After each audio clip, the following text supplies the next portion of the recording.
Thank you. It's still very hard to understand whether we're 6th, 7th, 9th. Nobody knows in my heart doing it first time. And yeah, for me, it's definitely the first unicorn.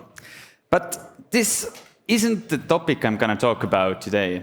It's more a topic of the internet and the technology that is such a great enabler, and how we can make sure that the internet and technology-enabled innovation online keeps on growing to the new heights without any glass ceiling. So I'm Kaarel, I'm founder of Veriff, and this is some examples. I think when talking about trust online, we don't have to go too far away. Let's take some latest examples from this week. Twitter. Twitter is a platform that has its only one asset, which is their users. And because it's very hard for Elon to understand how many users they have at the end on this platform, it's very hard for Elon to pay 44 billion for it.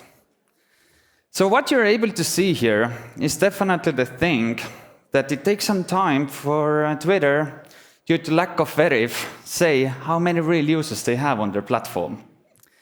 But talking and leaving business part aside, there's actually a bigger problem in social media once we don't know the real users. Twitter enabled us to see real-time news, be a place for the freedom of speech. But what if somebody points out a tweet there and the news are amplified by fake accounts and fake users that give us a false confidence that this is the public opinion? What if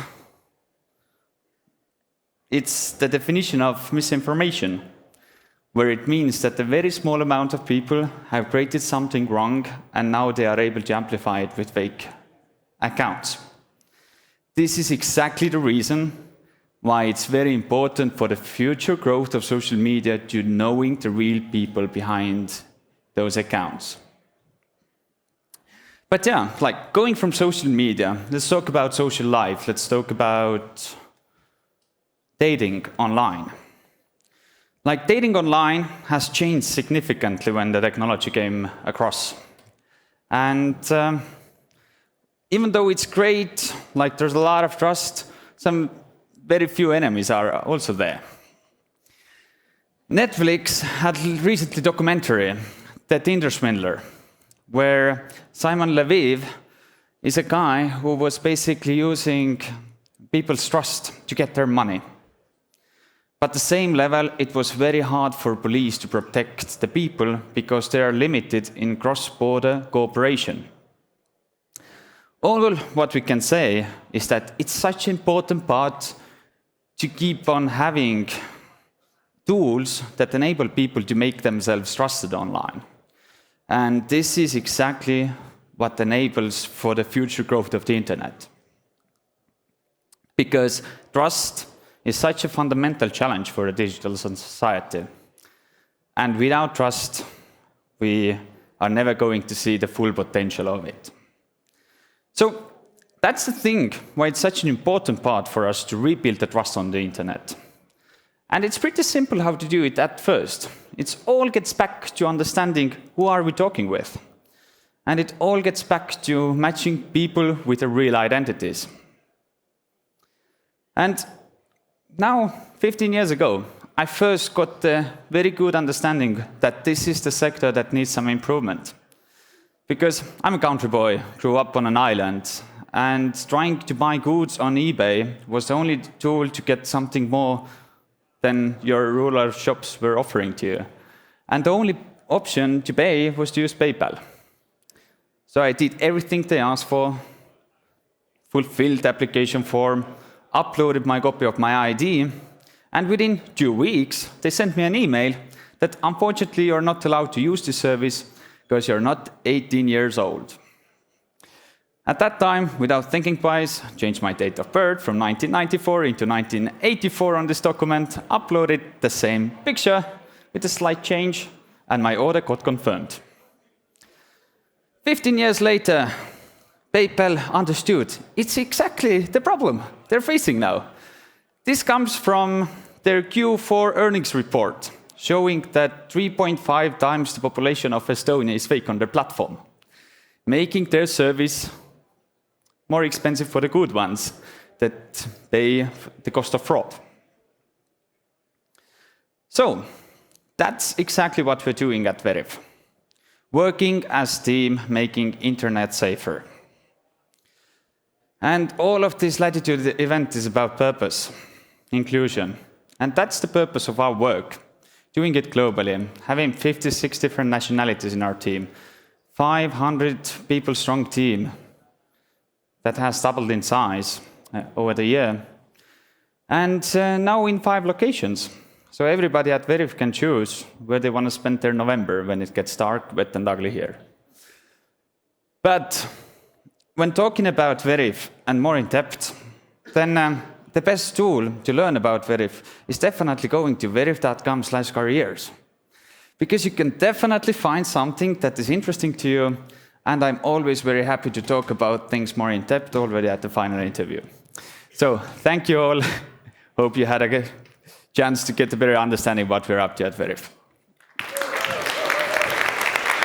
Thank you so much, Kaarel.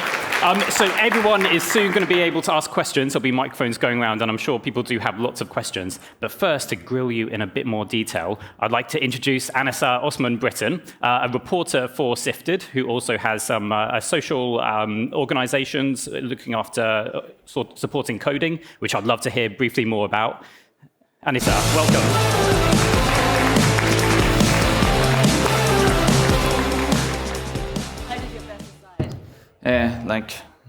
This is my side, perfect. I hope it's your side. I mean, no, but it's okay, we'll survive. We'll just move my hair out of the way. Thank you so much for that lovely introduction. It's always very hard when someone introduces you nicely when you're standing next to someone who is extremely successful. So thank you, that's very, very nice of you. Kaarel, that was a fantastic presentation. Thank you for telling us all about Veriff. I'm more interested in your role at Veriff, so that's what we are going to talk about for the next 20 minutes.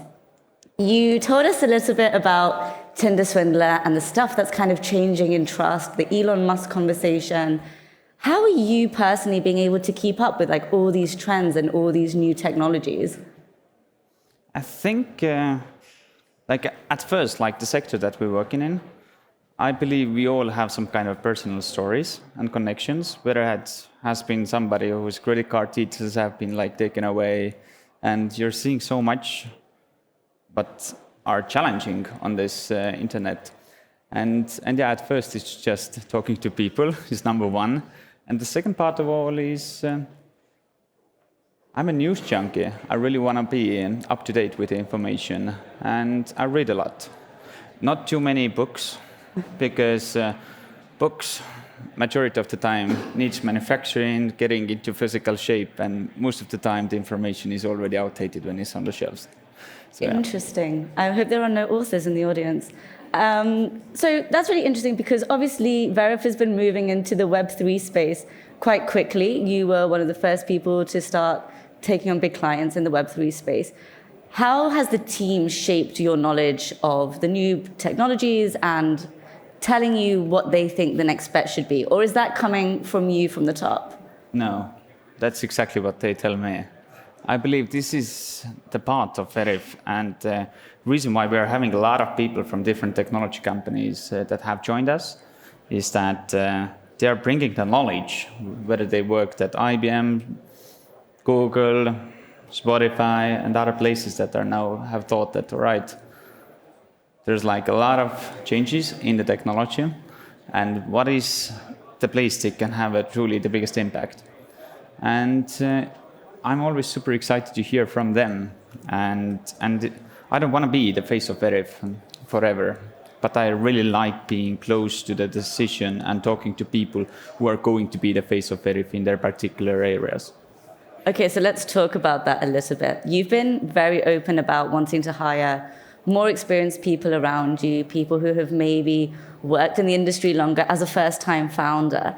You talked to me about that quite a lot, about hiring the C-suite. Yeah. If you want to read that, it's on sifted.eu. It's a really great piece, if I may say so myself. And I'm really curious as to how your role in shaping that team has progressed. Are you still really involved in that hiring? Yes. How? I think as a founder, it's your number one job. Because once the company is scaling, the culture is what differs one from another. And what shapes the culture is the people. And what makes the company is the feeling when you're entering to the office, you're feeling the heartbeat that raises, you're seeing Maria, Margit, Celine in our reception, smiling. So yeah, I think this is all about what's super important. And this is the team, what makes it. So from our end, my job is all about really finding and working on making sure that we are having the top-notch people, providing the platform for their growth, and get out of the way from the decisions that I have no idea about, but they're experts in. What does that look like day to day? Are you wining and dining senior talent to come and work for you? This is also the biggest secret of Veriff. It all starts from asking from an advice, because people are very often up to give an advice.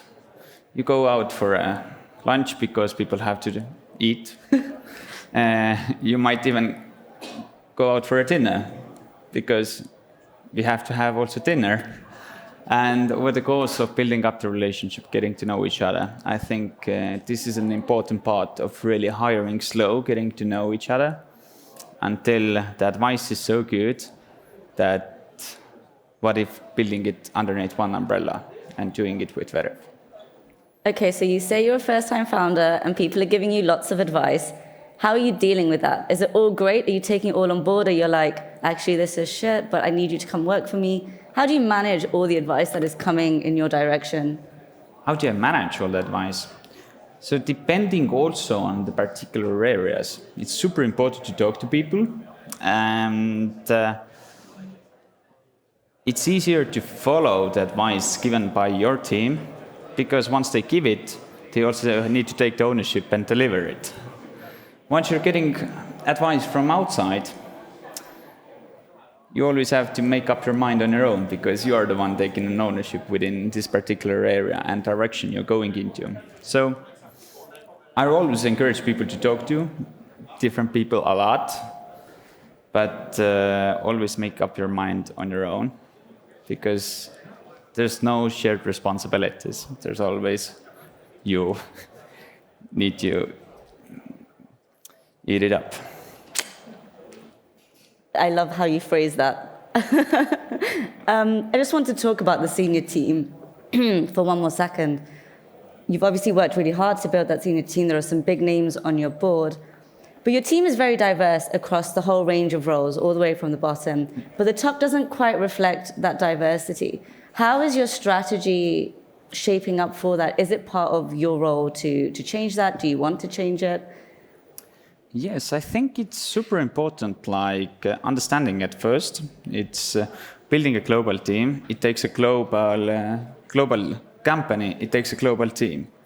So it's very important not to be a group of Estonians thinking what the world needs, because internationalization ain't translation. You really have to understand more how to scale globally. Second part of it is Veriff just choosing the best people.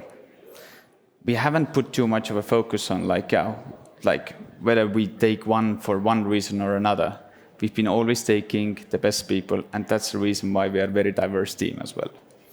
And I think over time, that's definitely a role for the whole team to really keep up and keep the flag up high as we've built the team so far. And it's very important for the culture, because I think everybody at Veriff can be rich. Rich meaning that doing something you like with the people you want to hang around. And that's the culture and the people and the team, and that's what we are doing. So let's talk about the best people a little bit more, because I heard a couple of people in the audience giggle, and I have a similar reaction. Does that mean that we're not seeing a pipeline of senior women, senior people of color, or is it just a case of the networks don't exist right now in Estonia? Talk us a little bit through best people. I think like when we are talking about inclusion and diversity more generally, the challenge for sure is the pipeline on top of the funnel that has been created. But when getting more examples into it, I'm super happy to have also within our senior leadership, Caroline Mockford on board. Going through all the candidates, we just took a best person. So that was this week's news, of course. Exactly. What role is she in? Chief Marketing Officer. Mm-hmm. And she's based in New York, is that right? In London. In London, sorry, my mistake. Yeah.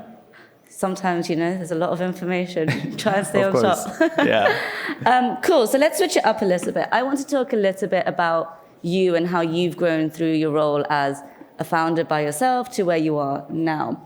What skills do you think you now bring to the table, aside from the hiring, in this scaling process of Veriff? I think it's very important for us as a team to always make sure that we can always keep agile with our approach. So we're never big enough to allow ourselves getting slow. That means that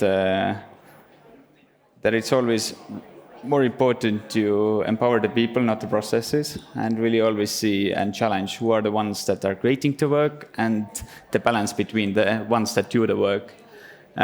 So I think, it might be sometimes quite unpopular role, but staying agile, staying scrappy startup by heart forever, I think is a source for the growth. But what's your key role? What's my key role? Yeah.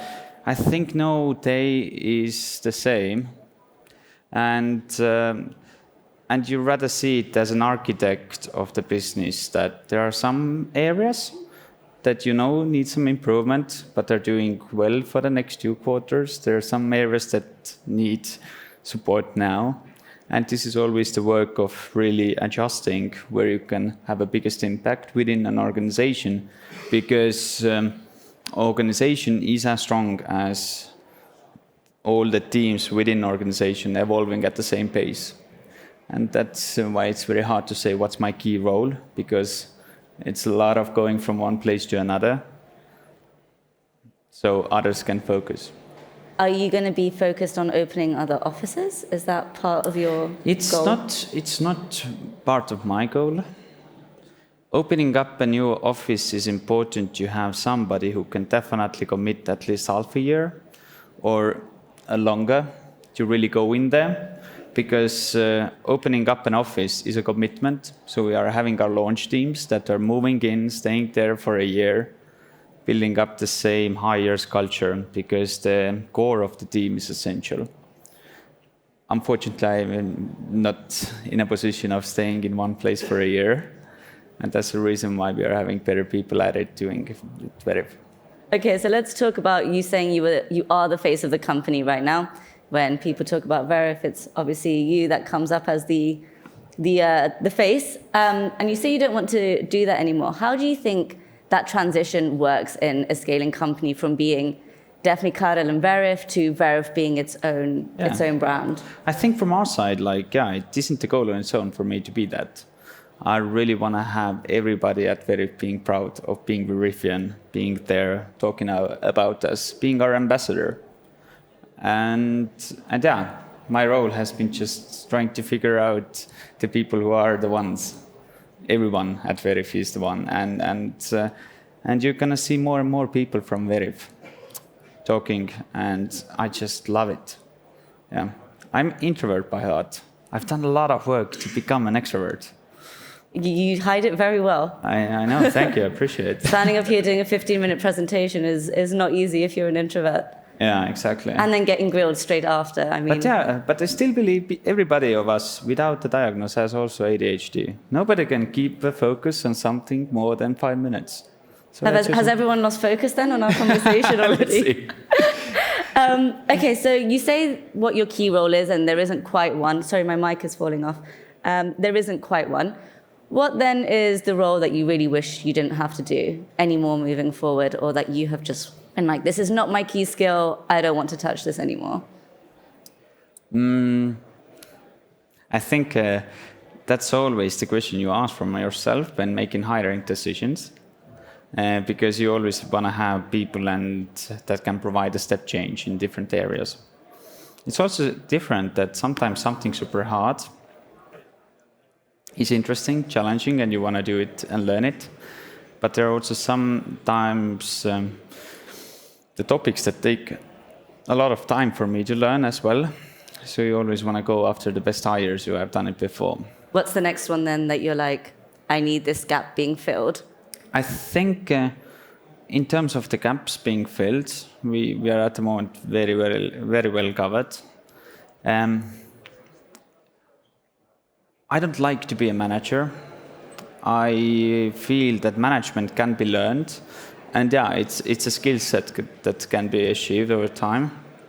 It's more of a leadership in terms of making sure that the direction is coming together, and this kind of a management on making sure that the trains arrive in time. I think there are so much and better people doing it at Veriff than me. And it all gets back to the team you trust and the ones who know it and like it more than I do. So we're coming to the audience for questions in about 5 minutes. I have a couple more questions for Kaarel, so get them ready. I know there's sometimes introversion in Estonia, but please ask questions. It's always great to have a founder on stage who is that few steps ahead to, pick their brains, use their knowledge. I'm learning loads. So I want to know, as a founder, how do you learn those skills? Right? You've obviously grown in the last however many years from, I hate the fact that people call you a young founder, so I'm just going to avoid that term, but being a first-time founder, what are the tools in your back pocket? I kind of want practical answers. Is it executive coaching on top of the reading? What are you doing to grow? So at first thing, company's growth can never be steps ahead of your personal growth. And this takes the whole company into account, that the company always needs to drag the company along to deliver growth, not another way around, that the company is growing faster than our personal know-how. Another part, what I've learned, is that the best source against burnout is like, you'll never burn yourself out if you work hard. Like never. You burn yourself out once you're doing a lot of work, but you're seeing no results. And I think as a manager, it's always important to really have the right set of milestones so you are able to get things done at a fast pace and also celebrate the wins in between. Pandemic definitely was a challenge for a lot of companies that weren't able to deliver this kind of very essential step, which is celebrating the wins and just working hard. That ain't fun. But I think this is something that the more you know, the more you can be prepared. And yeah, for myself, I've learned like I'm feeling myself better when I'm working harder because then you're seeing results. But yeah, otherwise, it's a challenge. When the results aren't coming, then it's uncomfortable feeling. And it's not for you, it's for the whole company, and it's every manager's job to ensure that there are milestones in between. And that's a really good point, right? Although you are the founder, you are definitely not the only leader in the company. Your C-suite, as we've been talking about, is pretty powerful.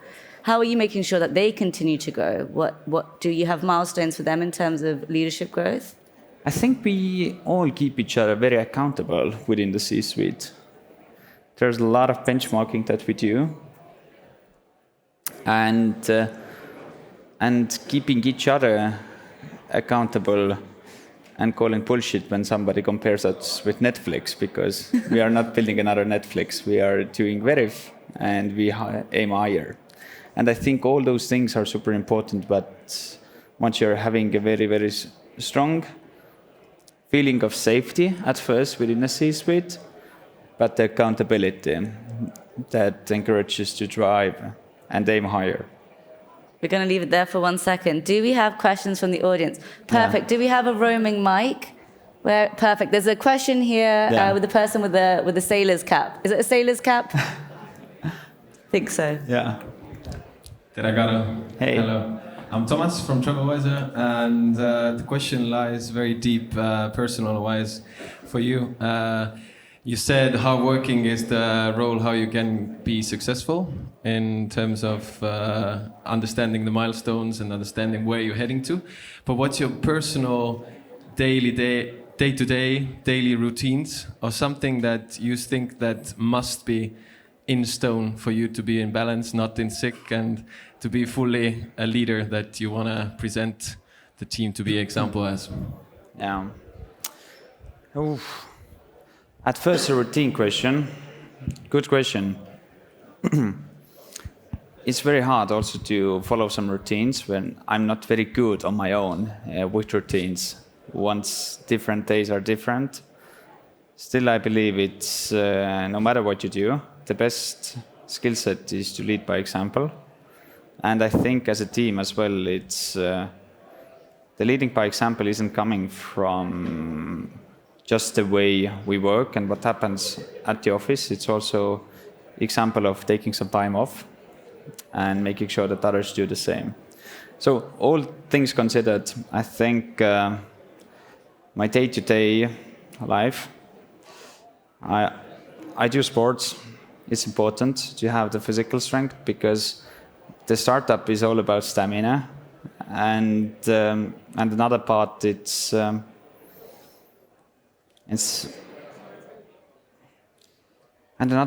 quite hard to tell because every day is different at Veriff. Yeah. I saw another question of a hand go up here. Sorry, at the front. Oh, you've got a mic already. I've got Great. the mic.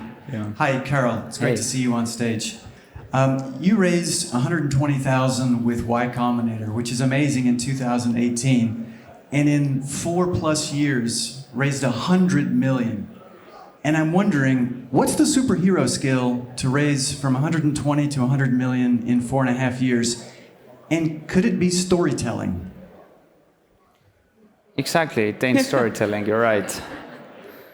And the thing when we were at Y Combinator and when I delivered a pitch in front of 700 investors, then a lot of companies, they started with their team first, saying like, we are Harvard graduates, we've done exits totaling 5 billion before. When me and Janer were on stage, saying that I'm Estonian business school dropout, Janer graduated Tartu University, YC said to us, leave out the team slide, focus on growth. It was the best advice.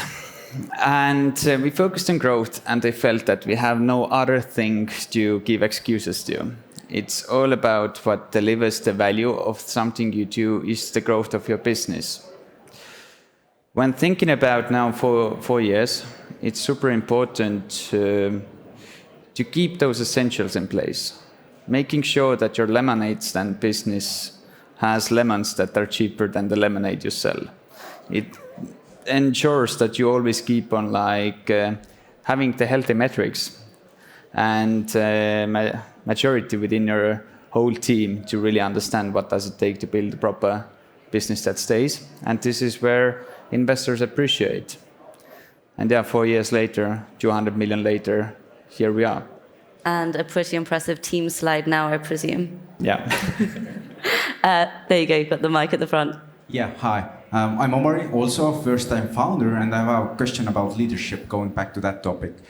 When you found a startup, you are the leader for the founding team, but inevitably at one point you become a leader of leaders. Thinking back to that time when it happened for you, what was the most important things, or what come back to your mind that made it successful, becoming leader of leaders? That's a great question. Get out of their way. Let them to do the job that you hired them for. And that's super important part. And I think they are the ones that shape the company. Let them to shape it. Once you don't like it, change it. But don't go in there on your own.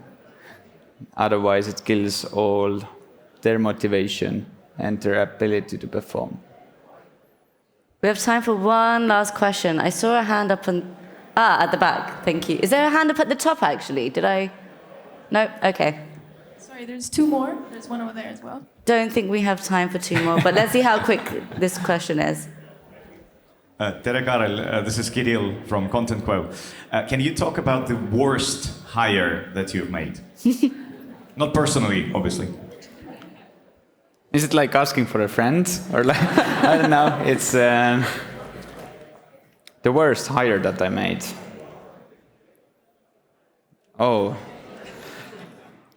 I think it's, there's like, at first, you're never doing any hiring mistakes when you don't hire at all. But yeah, we've also made hires that have been not so great. One of my favorite was one who joined Veriff for a day to get the computer and then go away. And this was definitely, I think, top one for sure. So yeah. I think we call that hustling. Might be. Go on, we do have time for one last question. All right. Hey, so being a CEO is really stressful over here. I've heard you have a really interesting way of releasing some steam involving some cows, maybe? There you go. So yeah, country boy, grew up on a farm. Releasing some steam. I think like the cows, when they could imagine how much they thought in my life. It's like before the school, going to give them hay. After school, you did the same, following the routines. Otherwise, there wouldn't have been such thing that, how the hell they gonna get the hay? So I think like it was something that they taught me a lot. I don't call it releasing steam. It was more of a learning how to work and keep up with my schedule. But yeah, when I really wanna call it a day in Tallinn, I go to Hiiumaa, and I really enjoy staying in the middle of the forest, get back to my introvert sweet spot. So yeah, that's Hiiumaa for sure. Thanks. Thank you for all your great questions. I have one last one for you. What are you personally like most excited about? I don't want the marketing answer. Yeah. What are you personally most excited about coming up in the next year? Next year, we are having 450 companies today. There are a lot more of them out there, especially when there's happening 5 billion people that are online that need to verify their identity, top 10 service providers each year, 50 billion verifications happening there globally. 1,500 times growth ahead of Veriff. I really want to go for the next year. And yeah, this is what excites me.